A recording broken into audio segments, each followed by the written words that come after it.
Actualidad, conversación y análisis con punto de vista. Aquí comienza Reunión de Pauta, con la conducción de Sebastián Aguirre.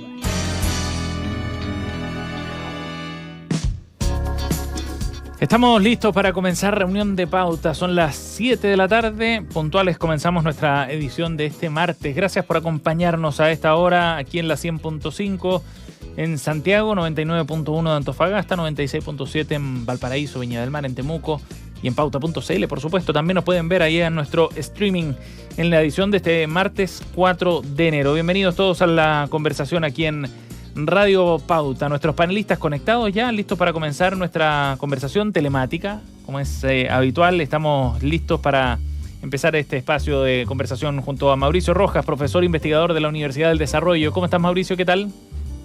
Muy bien, Sebastián. Desde Estocolmo te saludo.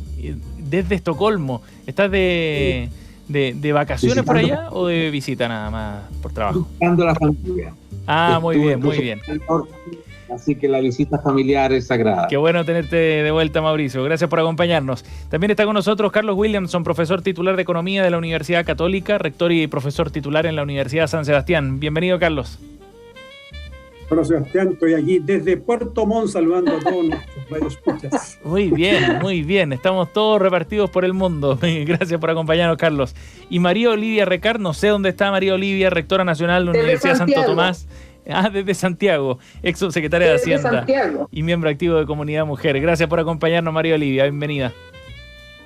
Muchas gracias. Feliz año a nuestras auditoras y auditores y a todos los miembros del equipo de Radio Pauta, pues, que siempre hacen posible que nosotros estemos aquí. Exactamente, muchas gracias y feliz año también para ustedes. Yo no sé hasta cuándo uno puede seguir deseando el feliz año y las celebraciones que están un poco alargadas después de este fin de semana, pero vamos a hacer excepciones, ¿no? Vamos a hacer hasta hoy día, digamos que hasta hoy día después de que tengamos presidente de la convención. Puro... Eso podría demorar hasta mañana quizás, no sabemos. No, puro cariño y pura buena onda con el panel de Reunión de Pauta también. Ojalá que tengan un buen año los tres, de verdad. Gracias por acompañarnos. Bueno, vamos a partir conversando sobre un tema que ha hecho noticia en las últimas horas en el Congreso, porque fue aprobado nuevamente una prórroga para el estado de excepción constitucional que se está implementando en la macrozona sur. 2 provincias de la región del Biobío, 2 de la región de la Araucanía, y de esta forma ya se consigue avanzar con esta estrategia que ha aplicado el Ejecutivo en definitiva para esa zona, tratando de generar más respaldo tecnológico, operacional para la Policía de Investigaciones, para Carabineros en esa parte del país. De esta forma, hasta el 25 de enero será extendido este estado de excepción. Es el tema para comenzar la conversación del día de hoy nada más. ¿Hasta cuándo debería extenderse este estado de excepción, Carlos, que ha sido renovado ya por 4ª vez? Bueno, primero, no deja de sorprender que ahora las prórrogas pasan, como dicen hoy día, piola, pasan rápidamente. Estamos entiendo en la 5ª prórroga. Uh-huh.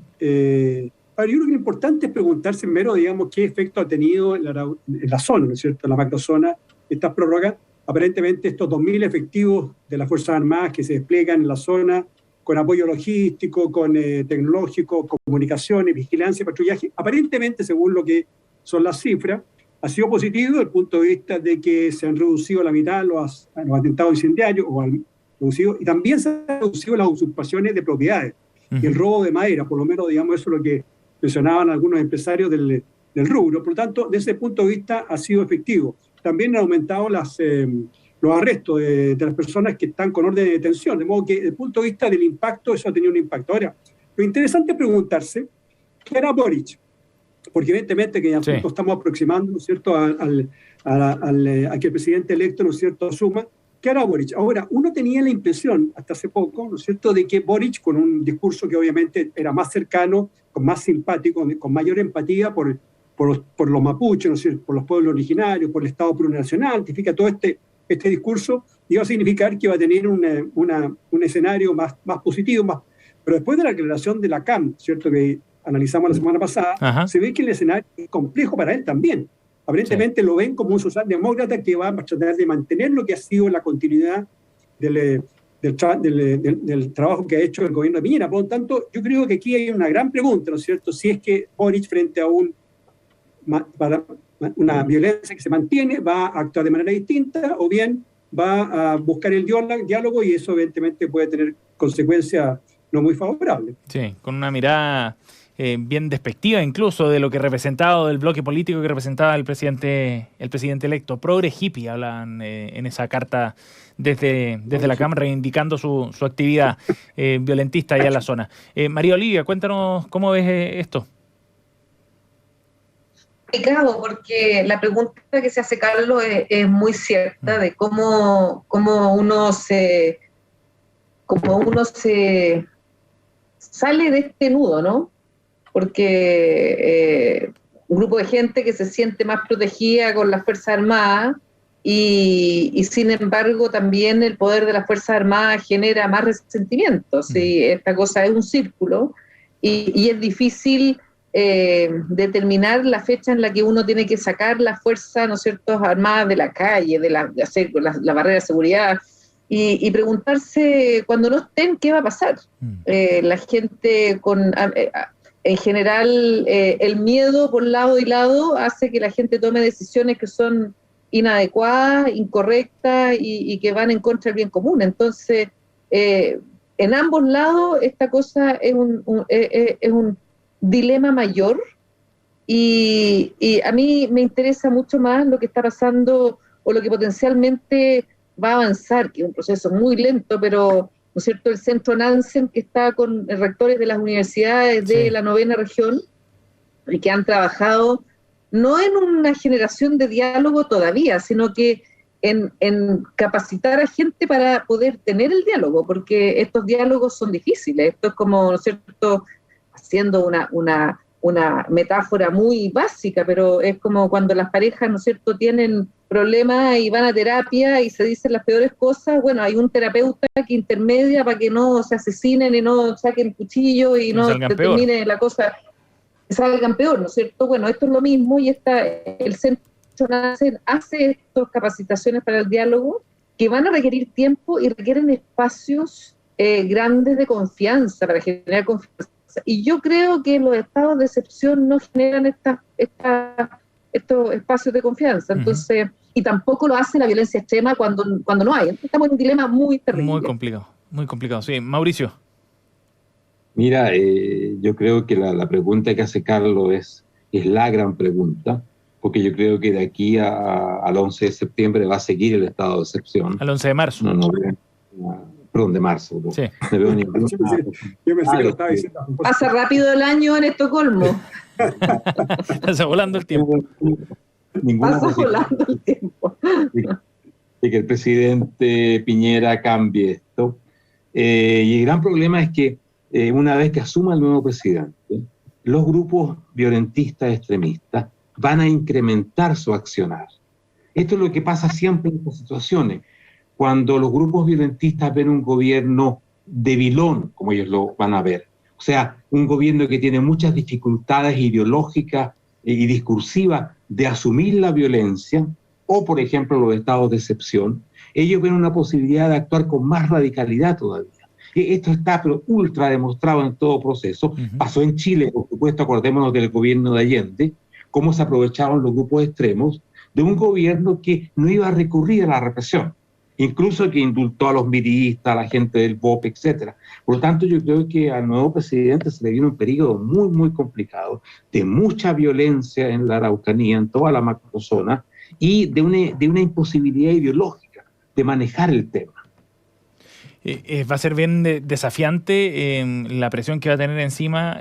No va a ser fácil. La carta de la CAM ya es un paso, y probablemente sea una de las primeras pruebas de fuego que tenga la decisión, bien rápido, ¿no?, en los primeros días de ver si es que extiende o no el estado de excepción, en caso, y es lo más probable, de que siga vigente hasta esa fecha. Veremos qué es lo que va a ocurrir en esas primeras semanas, el 11 de marzo de este año, cuando asuma ya Gabriel Boric, el presidente electo. Estamos aquí en Reunión de Pauta con Carlos Williamson, Mauricio Rojas y María Olivia Recart. Estaba viendo aquí la transmisión online de la Convención Constitucional para ver si habían vuelto ya al Pleno. Todavía no, están regresando. Vamos a pasar a nuestro siguiente tema, por eso hacía esta actualización de cuál es la situación que se está viviendo en el proceso para elegir a la nueva mesa directiva de la convención. Nosotros, cuando planificamos la pauta, decíamos, bueno, quizás a esta hora ya estará listo este tema, van a comenzar temprano con la votación, y había nombres que estaban muy fuertes en la mañana. Entre ellos el de Ramona Reyes, por ejemplo, encabezada o respaldada por el colectivo socialista. Cristina Dorador también aparecía como una carta fuerte, pero se suponía que eso se podía zanjar relativamente rápido. No ha sido así, y a esta hora, 7:10, todavía no comienza la quinta ronda de votación para encontrar a quien reemplace a Elisa Loncón como presidenta o presidente de esta instancia. Los nombres han ido variando también en el curso del día.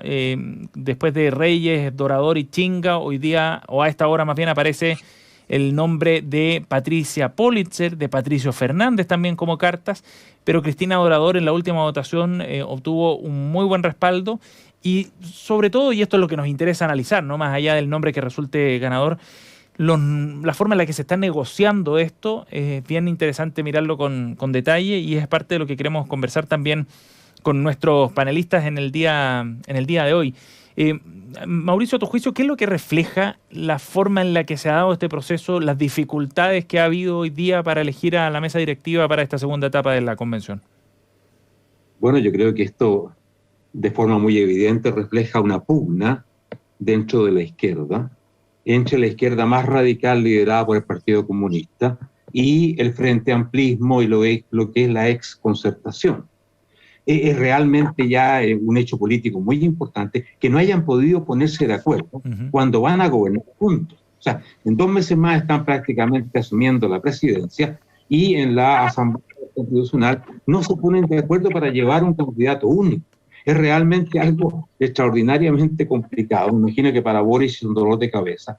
Además, el intento fallido del Frente Amplio de unirse con los socialistas y con la izquierda más moderada, que termina en esta debacle de Ramona Reyes, acusada de cualquier tipo de cosa, es una pérdida muy grande. Finalmente va a ganar probablemente en la próxima elección Cristina Dorador, porque más comunistas se van a dar cuenta de que es la única alternativa para que haya un presidente de la Asamblea. Incluso ya Barraza votó por Cristina Dorador, no así comunistas más extremistas que siguieron votando por Chinga. Pero yo creo que esto se va a resolver pronto. Pero más allá de eso, la gran noticia política es la división, la lucha, el conflicto dentro de los que van a gobernar dentro de 2 meses.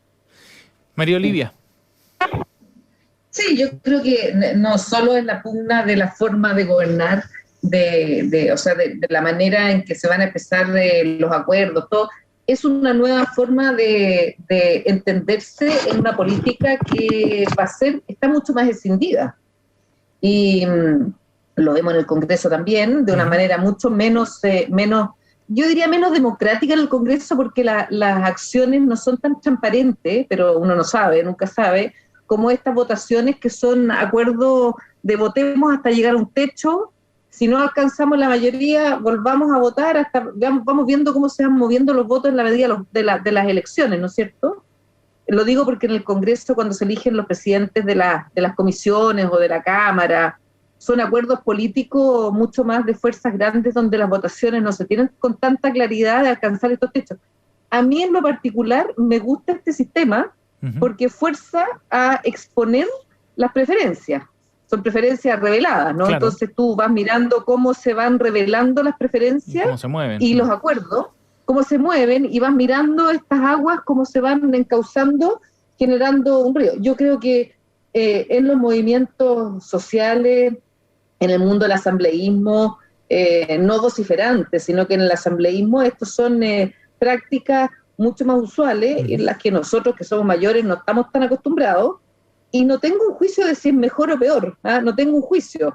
No, a mí no me gusta me gusta esto porque es un sistema que igual está estructurado, no es votemos a mano alzada, sino que es una votación, mantiene el anonimato de las votaciones y te va mostrando los caminos y te fuerza a llegar a acuerdos. A mí me gusta.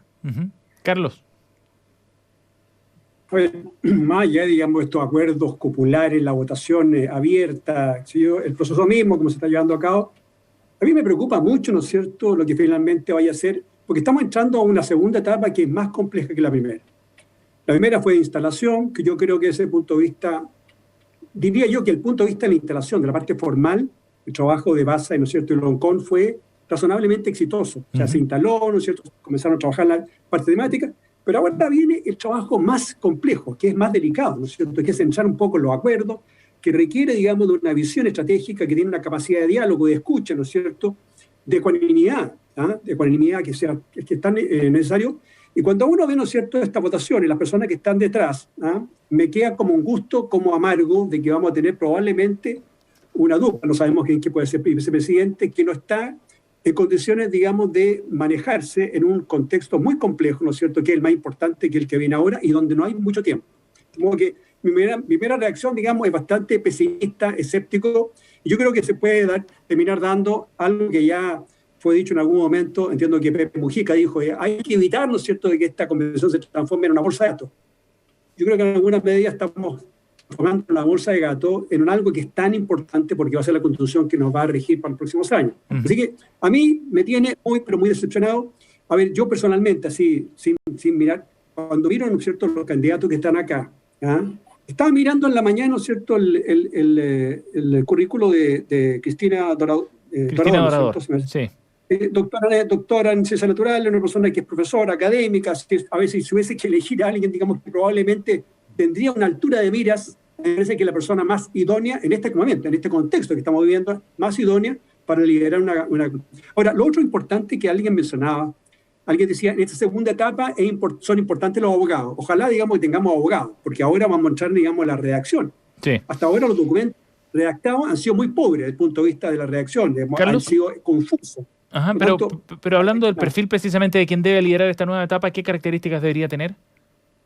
Yo creo que tendría que ser, digamos, yo no sé si existe, yo sé que hay muchos abogados, de hecho de los 155 entiendo que hay un número importante de abogados, no sé si están los abogados idóneos, pero digamos que no tenemos a la persona que a mí me parece, digamos, que es la persona más idónea para este momento, ¿no es cierto?, que sería Scalia. Yo confío mucho en Scalia, la visión que tiene él, pero dado, digamos, que son amarillos ya, no sé si es amarillo, blanco, celeste, ¿no es cierto?, que están absolutamente vedados, yo creo que debiese tener, digamos, ojalá fuese un abogado, o bien fuese un académico, que tenga esa visión, ¿no es cierto?, de largo plazo, que tenga una mirada más holística, más amplia, más cercana, más empática, y que también tuviese habilidades blandas, que es tan importante en este momento.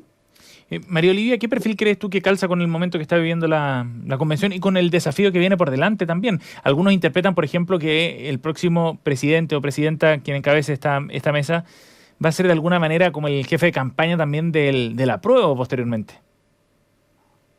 Yo creo que aquí, mira, hay dos cosas que dijo Carlos que yo quiero resaltar, pero sin ánimo de hacer de Carlos el objeto de este comentario, por favor, porque pero Carlos hoy día mira para atrás y dice, en realidad, pucha, Elisa Loncón y Jaime Basa, pucha, lo hicieron relativamente bien, pero cuando estaban constituyéndose Jaime Basa y Elisa Loncón, todo estaba mal. Entonces yo creo que aquí hay una especie como de madurez nuestra también, de ir creciendo con la forma en que se eligen, en que se dirige, en que se construye esta propuesta que va a ser votada, esta propuesta de constitución. Esa es la primera cosa.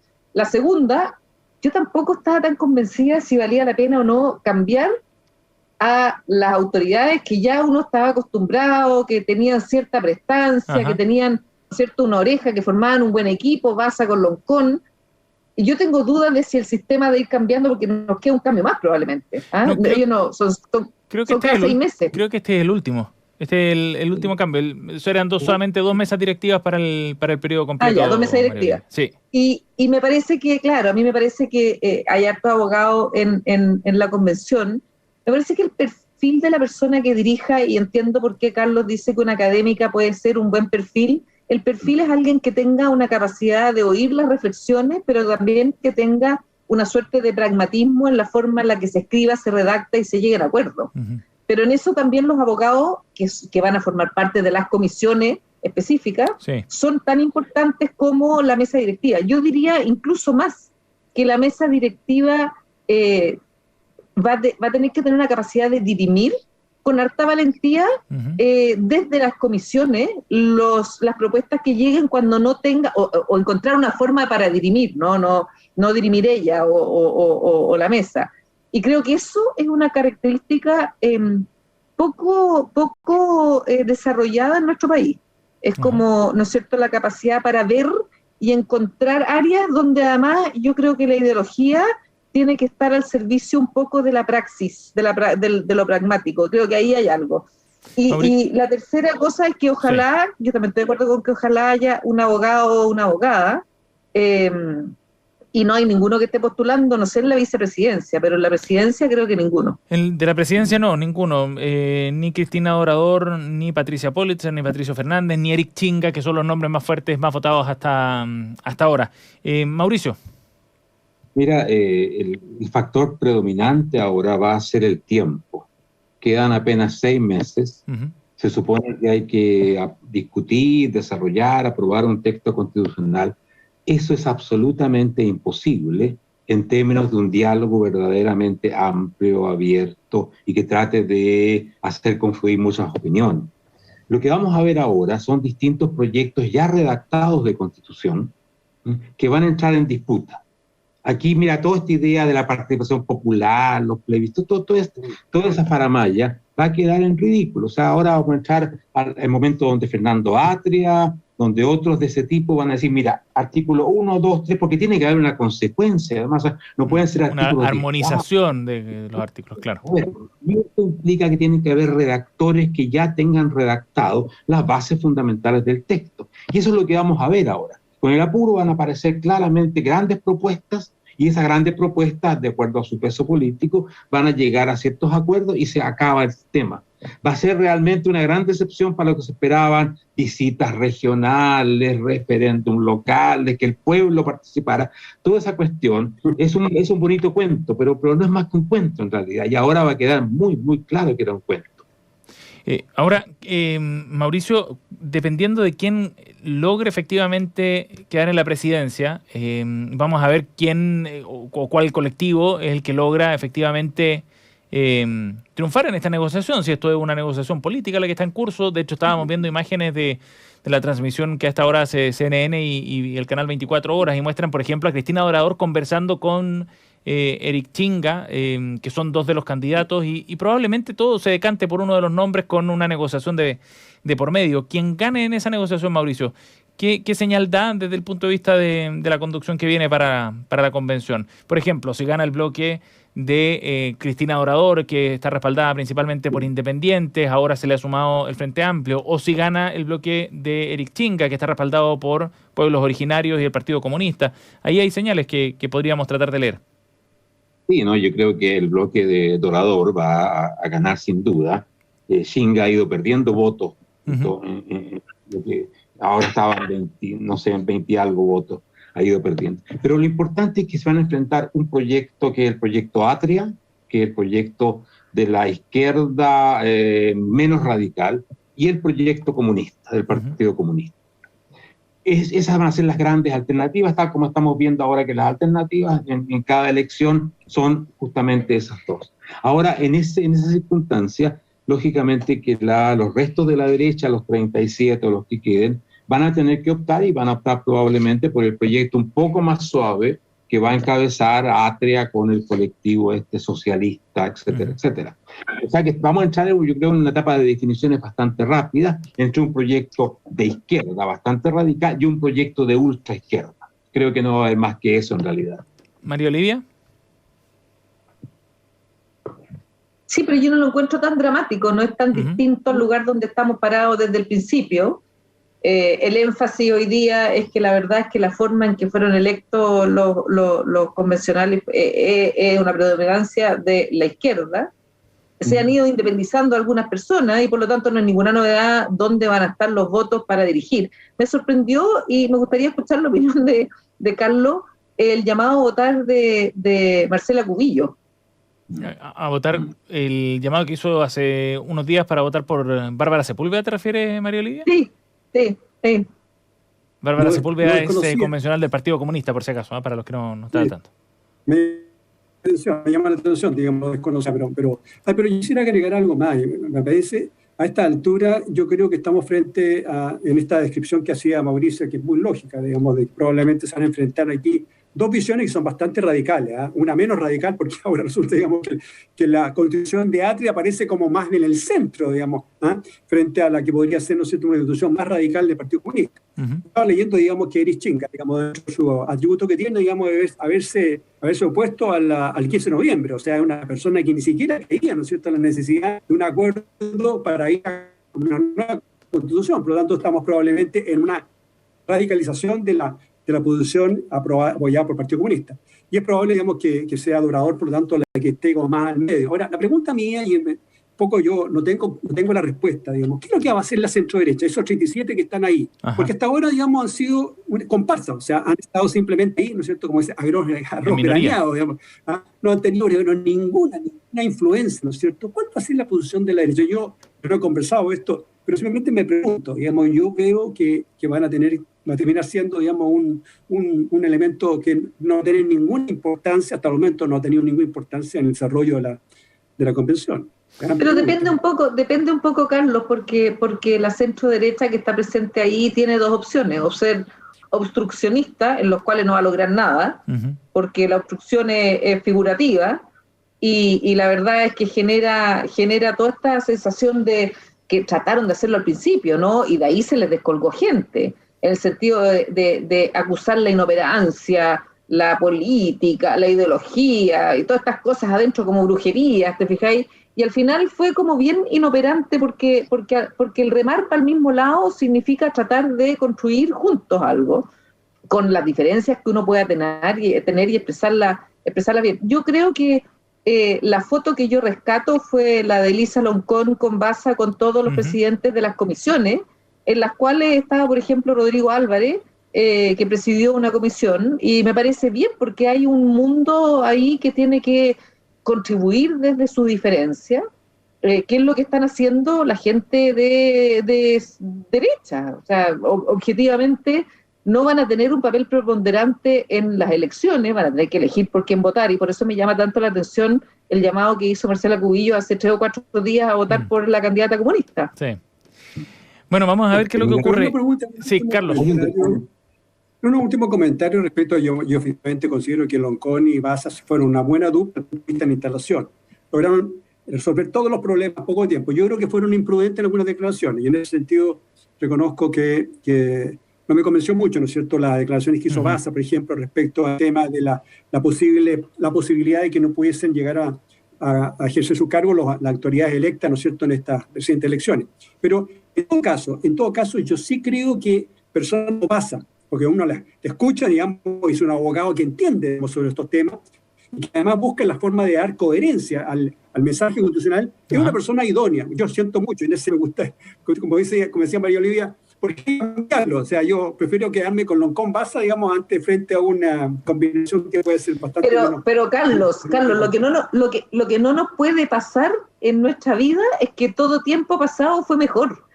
Y cuando salió Elisa Loncón con Baza, las críticas no, es que cómo, Elisa Loncón, cómo habla, por qué habla mapudunguri, y hoy día estamos diciendo fueron una buena dupla. Démosle esta mesa, y yo creo que la forma de elegir la mesa nos va a dar una garantía de esta suerte de visión y conducción que se necesita para esta segunda fase. Y estoy de acuerdo con Mauricio. Lo que le juega en contra es el tiempo. María Olivia, la composición de la convención representa un tiempo pasado. Ese no es el Chile de hoy día políticamente. El Chile de hoy día está mucho mejor reflejado en la elección presidencial, que por supuesto que ganó Boris, pero hubo un 44% votando en contra de ese proyecto. Por lo tanto, la convención políticamente está desfasada, y creo que eso le puede jugar una mala pasada, creyendo que representa al país cuando no lo hace ya. Es parte del pasado. Bueno, vamos a ver cómo termina esta votación, que todavía no inicia su quinta ronda. Siguen las negociaciones, no está fácil pareciera, porque ya llevan por lo menos una hora, un poco menos de una hora, sí, desde que terminó la cuarta votación para comenzar esta quinta ronda. Siguen las conversaciones en las afueras del Pleno y también dentro del Congreso, del ex Congreso Nacional, de la sede. Vamos a ver en qué termina esto. Por si acaso, si ustedes quieren seguir luego el proceso de votación, el recuento, en nuestra señal 2 de pauta.cl pueden ver también el proceso de votación que debería comenzar más cerca de las 8 probablemente. Nos vamos a ir a una pausa. Estamos junto a Mauricio Rojas, Carlos Williamson y María Olivia Recarta aquí en Reunión de Pauta. Para sacar el máximo provecho de tu empresa y sus servicios es fundamental contar con el software correcto, y en Anholster pueden ayudarte a definir, diseñar y construir soluciones tecnológicas que evolucionan y crecen junto a tu negocio. Encuentras más información en anholster.com. Tenemos una invitación que hacerles. Pueden ver en pauta.cl Derecho a la Convención, un programa dedicado al análisis jurídico del trabajo que está desarrollando la Convención Constitucional. Pausa y volvemos.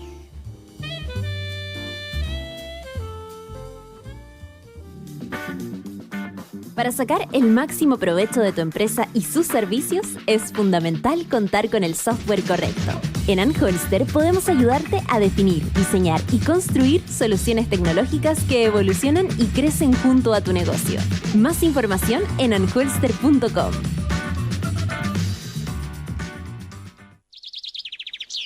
Todas las tardes, de lunes a viernes a las 8 p.m., Christian Warnken nos invita a pasear con él y con sus invitados en su jardín.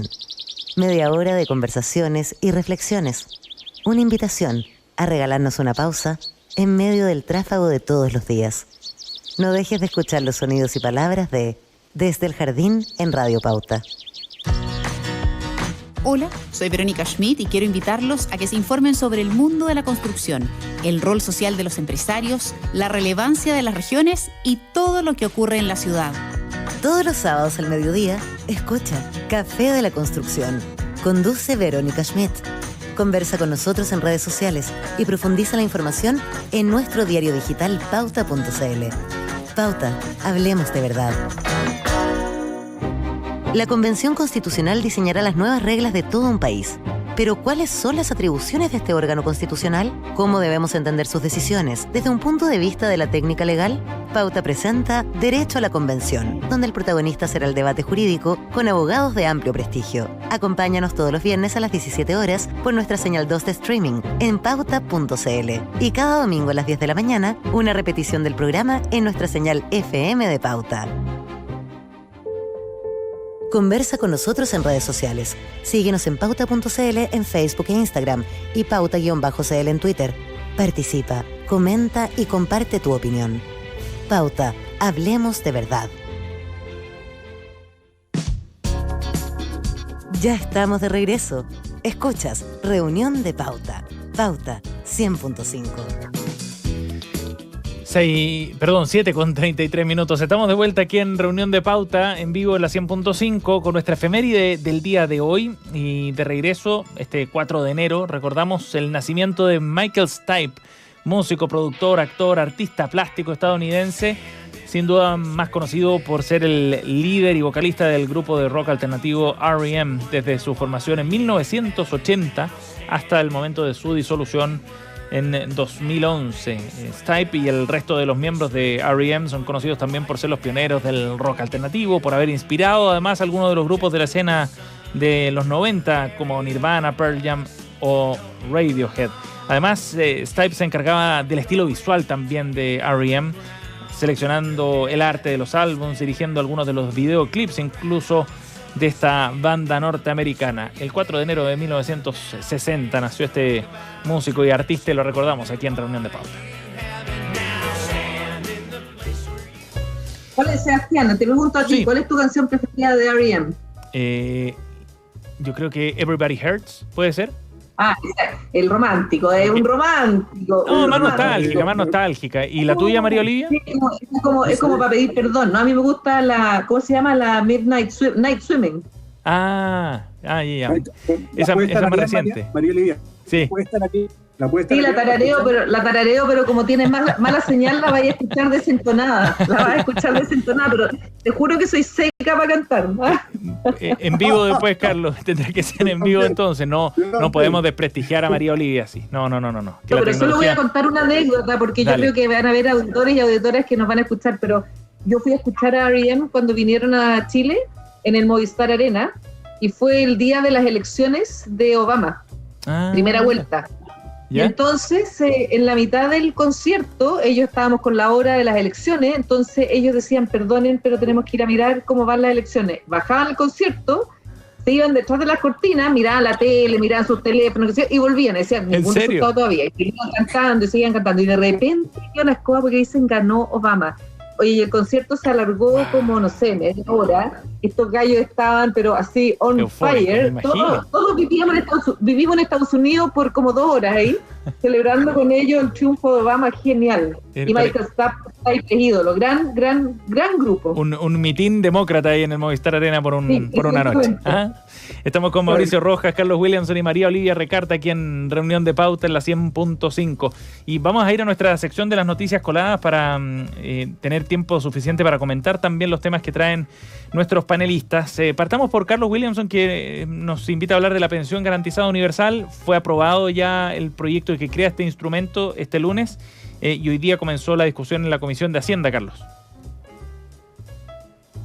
Yo reconozco que traje este tema, obviamente que no es colado, porque está muy analizado, ¿no es cierto? Sí. Y ha sido como la noticia económica de la semana, noticia económica y política, pero lo puse en términos de que me hace un sentido de que está hablando de un proyecto de ley que ha dado origen a 2 rasgos muy marcados en la política chilena, que son las paradojas y la hipocresía. Para recordar rápidamente, ¿no es cierto?, hay un proyecto de ley del gobierno para crear la pensión garantizada universal, que tendría un gasto más o menos de 0,9 puntos de PIB, que se financia 1/3 con excepciones tributarias, con un cambio de la regla, digamos, traspaso que tiene que hacer el gobierno para el Fondo de Reserva de Pensiones y un 0,5% que es el presupuesto público, digamos, que tiene una proyección hasta el año 2026. ¿Ya? Bueno, la paradoja, digamos, es que en apariencia hace invertir los papeles, porque el gobierno aparece mandando un proyecto de ley que según la oposición y algunos economistas dijeron no está financiado, que hay que ser riguroso, digamos, hay que ser ortodoxo, y aparecieron entonces personeros, digamos, que habitualmente estaban como más dados a aceptar y que gastos permanentes no tuviesen ingresos. Hubo toda una discusión, a mí me parece bien, pero da origen a una paradoja, ¿no es cierto? El gobierno, y además el ministro de Hacienda, formado en Chicago, ¿ya? Aparece como que siendo cuestionado por un enfoque más bien neoliberal, digamos, de ortodoxia.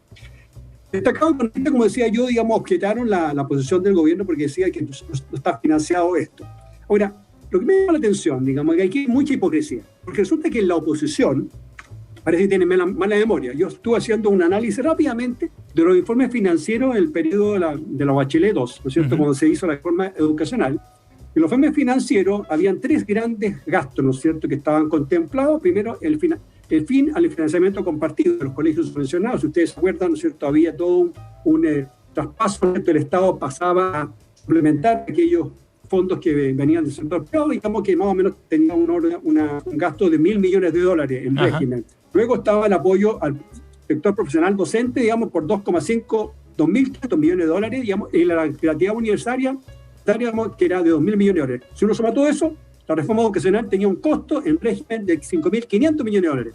Y por cierto, que era más financiada. Y por cierto, que tampoco fueron proyectos que fueron juntos, ¿no es cierto?, el proyecto, digamos, de financiamiento junto con el proyecto de gasto. Por tanto, aquí ha habido una enorme hipocresía, porque esto no se hizo en el momento que se tuvo la oportunidad de hacerlo. Por tanto, a mí me llama la atención, como digo, esa parte de la hipocresía. Ahora, yo sí entiendo y me parece muy bien que esta pureza en materia fiscal aparezca, ¿no es cierto?, aparezca con mucha fuerza, especialmente de economistas que han apoyado a Boric, porque esto obviamente va a esperemos disciplinar el comportamiento del presidente electo, que tiene un programa de gasto, especialmente los primeros 100 días, que puede ser muy significativo, y esta convergencia fiscal que es tan necesaria se puede producir precisamente porque ahora vamos a tener usted dique de construcción, producto de, digamos, toda esta discusión que estamos teniendo hoy día.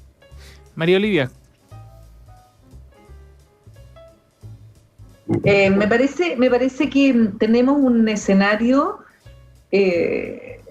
A ver, este no es el tipo de reforma que uno hace cuando está saliendo por la puerta, ¿no es cierto?, trasera corriendo. No, eso no se hace. O sea, yo creo que cuando uno va a hacer una reforma a pensiones, la hace de una manera en la cual conversa con la coalición entrante, llegan a un acuerdo y dicen, mira, hagámosla en 2 tandas. Esta es una reforma hecha a la rápida, la primera cosa. Ajá. La segunda, me parece que presentar un proyecto de ley donde va la reforma y otro proyecto donde va el financiamiento es completamente inadecuado y abre una puerta. Siempre se ha hecho, María Olivia. No se ha hecho. Se ponen los financiamientos adentro de los proyectos, en general, en un proyecto además de esta envergadura, donde espérate, Carlos, donde además con el tercio de exenciones, el cambio y no lo van a financiar. Esto no se va a financiar.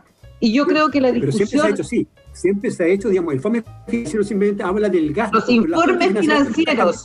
Los informes financieros van separados, pero la forma de financiamiento va en los proyectos de ley. Uh-huh. Y esas 2 cosas son, o sea, te lo digo, habrán excepciones, pero los informes financieros son separados, los proyectos van con su financiamiento y ese es el gancho y esa es la discusión. Y de hecho yo creo que la irresponsabilidad... Sí, pero la irresponsabilidad de esto es que además las medidas tributarias, que son de exclusiva competencia del Ejecutivo, van a ser discutidas aquí y donde van a recibir un montón de aperturas cuando lo que hay que discutir de manera previa es cuál es la reforma tributaria que vamos a tener. Ajá. Esto no se puede discutir previo a la reforma tributaria. No se puede. ¿Qué es lo que plantean algunos sectores del Frente Amplio? Mauricio. Este fue un golazo de Piñera. Tal como tú, María Olivia, lo dices, estaba saliendo por la puerta de atrás escondido y se manda una reforma que va a ser unánimemente aprobada en el Congreso y Piñera va a salir con más del 30% de aprobación. Realmente hay que sacarle el sombrero a alguien que en los últimos minutos del partido, que iba perdiendo como 5-0, por lo menos hace un gol así y terminará 5-1 o 5-2, no sé, pero gran aplauso para el presidente. Bueno, la movida definitivamente dejó en cierto escenario más complejo a la oposición y al futuro gobierno. También generó la primera fricción también en este proceso de transición que están llevando adelante. Mientras vamos a ver cómo la Comisión de Hacienda resuelve este punto, que es lo que está pendiente ahora, a ver si es que hay efectivamente acuerdo para buscar un financiamiento distinto al que ha propuesto el gobierno. Vamos a la noticia que nos trae María Olivia Recart, para hablar de un caso que quizás no ha hecho tanto ruido acá en Chile, pero en Estados Unidos y en el mundo empresarial en general ha dado que hablar. El caso de Elizabeth Holmes es fundadora y exdirectora ejecutiva de una extinta empresa que se llama Theranos, que fue condenada por 4 de los 11 cargos en un juicio por fraude. Cuéntanos sobre esta historia, María Olivia. Me gusta esta historia porque la cultura un poco, ¿no es cierto?, del emprendimiento en Estados Unidos, a salir de la política local, que a veces nos tiene, o sea, yo de verdad, a veces súper chata, y mirar el mundo también te hace, ¿no es cierto?, abrir la mente a temas nuevos. Cierto. Está una mujer joven, no sé, 37 años, que había supuestamente inventado un método a través del cual, con una muestra de una gota de sangre que tú te podías sacar en un muestrario, en una cosa, en un dispensador, en un supermercado, podían hacerte exámenes de alta complejidad y exámenes que te indicaban, ¿no es cierto?, desde enfermedades potenciales, genética, etcétera, etcétera, etcétera. La cultura, ¿no es cierto?, Silicon Valley es una cultura, y perdón el anglicismo, que es una cultura que dice fake it until you make it. O sea, en el fondo es como, ¿no es cierto?, aparéntalo hasta que lo logres. O sea, y esa cultura del emprendimiento que está metida en la cultura norteamericana es lo que está detrás del enjuiciamiento que se hace ahora. Porque lo que se está diciendo en el fondo es decirle, mire, esta cuestión no es así. Usted no puede aparentar y engañar para lograrlo y levantar la cantidad de plata, porque claro, aquí hay fraude, ¿no es cierto?, importante.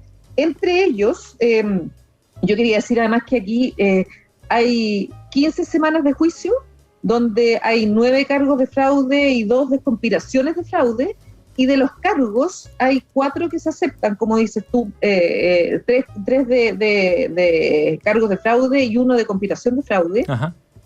Son 12 jurados que además les quedan 3 cargos todavía en los que no han podido deliberar, o sea, todavía faltan cargos. Wow. Estos cargos en la sentencia podrían hacer que esta mujer de 37 años enfrente penas de cárcel de hasta 20 años. La sentencia va a ser entregada por la jueza en un tiempo más. Y la verdad es que, por ejemplo, ella aquí reclutó a Henry Kissinger y reclutó a Schultz, a George Schultz, reclutó además a ese nivel en el directorio y reclutó, por ejemplo, platas de Betsy DeVos, que fue la ministra de Educación, la secretaria de Estado de Educación de Estados Unidos, $100 millones, a poner ejemplos de el nivel de redes de contacto y cómo esta cosa del fake it until you make it tiene una corriente muy grande en Estados Unidos. Ajá. En el emprendimiento, en que la gente hace estas apuestas. Entonces, eso es lo que está en juego hoy día, es cuánto tú puedes correr el riesgo, cuánto de verdad tú tienes que decir que es arriesgado. Ajá. Y cuánto tú de verdad estás defraudando o haciendo algo que no te corresponde porque no está suficientemente madura la tecnología. Exacto. Súper interesante el juicio, todavía le queda, pero me pareció atractivo la discusión que se está teniendo en Estados Unidos. Está bueno el foco. Mauricio. Pero no hay que perderse el fondo del asunto.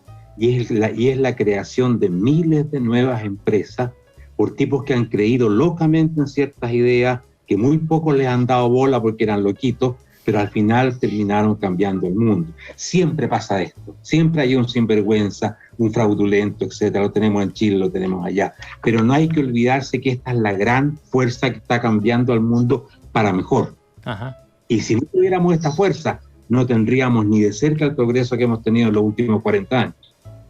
¿Carlos? No, claro, sin duda, digamos que el aporte que ha hecho Silicon Valley, digamos, ha sido maravilloso.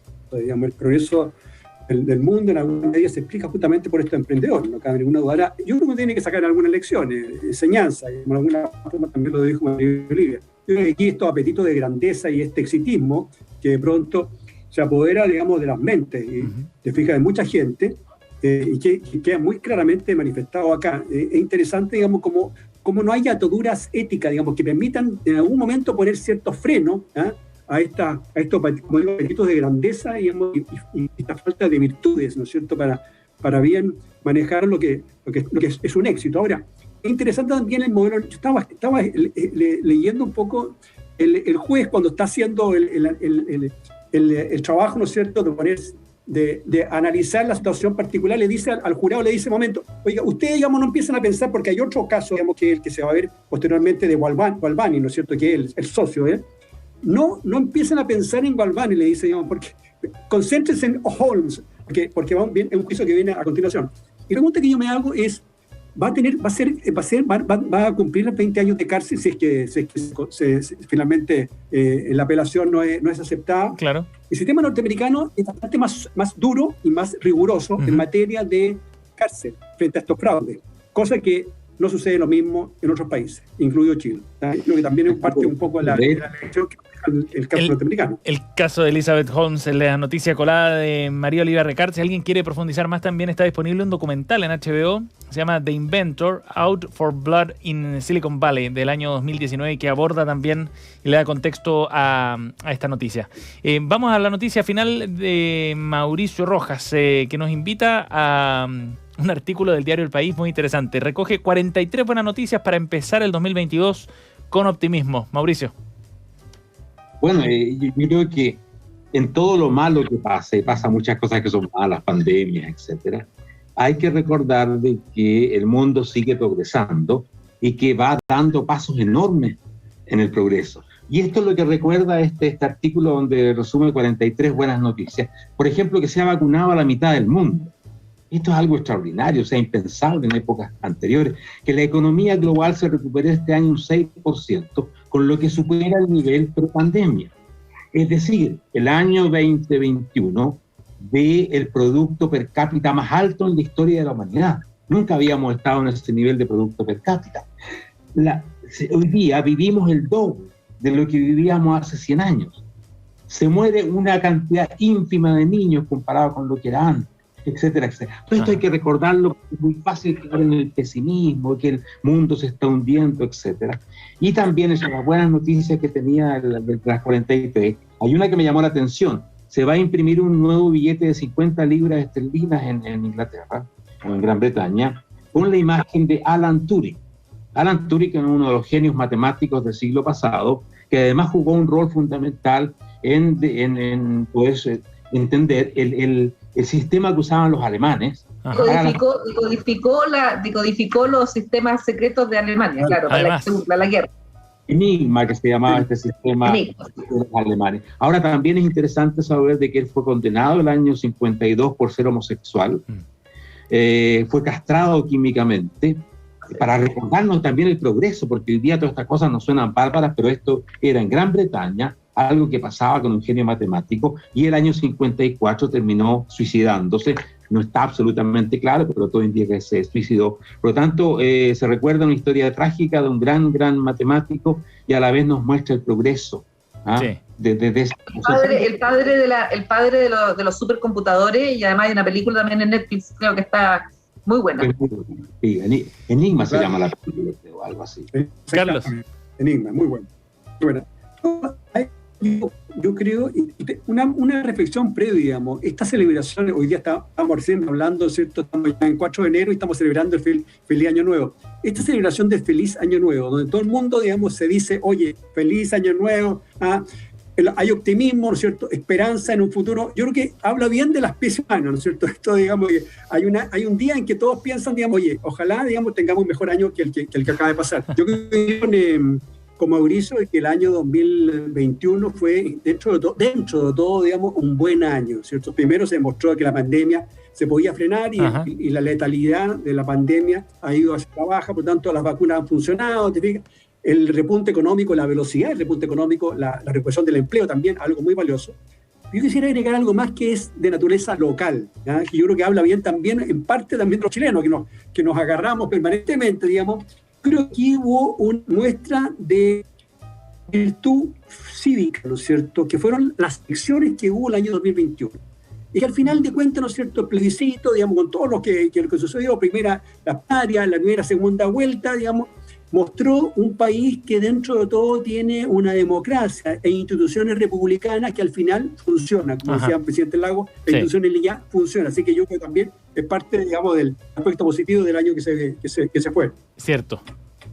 Bien, la noticia colada de Mauricio Rojas también. El artículo está disponible en el diario El País. Es una buena serie. Entiendo que lo hacen además todos los años, así que vale la pena echar un vistazo a esta noticia con 43 buenas noticias para empezar este 2022. Estamos con María Olivia Ricard, Mauricio Rojas y Carlos Williamson. Sí, Mauricio, ¿querías agregar algo?